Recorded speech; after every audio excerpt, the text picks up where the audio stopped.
Hello. This week we hear from the Gospel of Luke chapter 6, what is known as the Sermon on the Plain.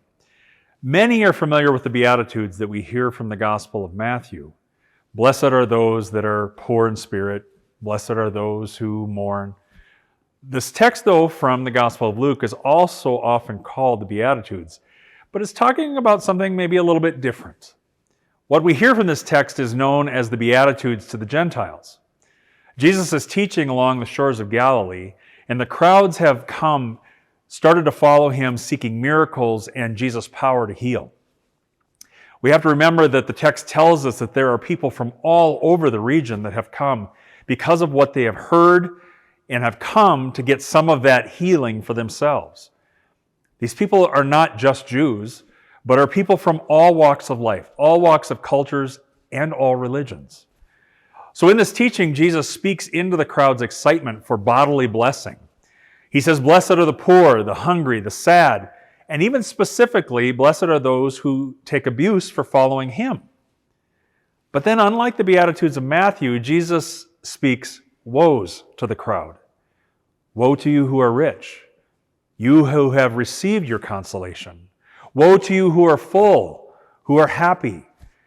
Now, I don't know about you, but when I hear this, I'm like, what in the world is Jesus trying to do to me?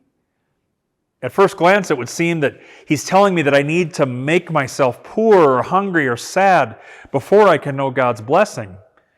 And in fact, this text often gets preached that way, as a prescription. Go and humble yourselves.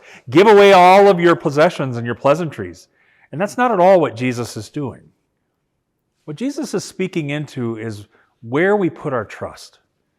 It's not hard to understand that when life takes challenging turns, it's easy for us to reach out to God in prayer and to listen for God's speaking, his blessing. But when things are good or in abundance, it really is easy for us to kind of shove God aside and tell him, you know what, I got this. The world is my oyster.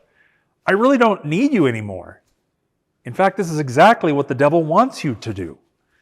Because the more power and status that you seek in this world and by the world's standards, the further away you are from listening to God and entrusting him.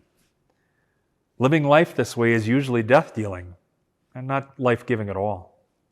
What emerges is that we seek more and more to fill the craving for more, ultimately trusting less in God's speaking to us.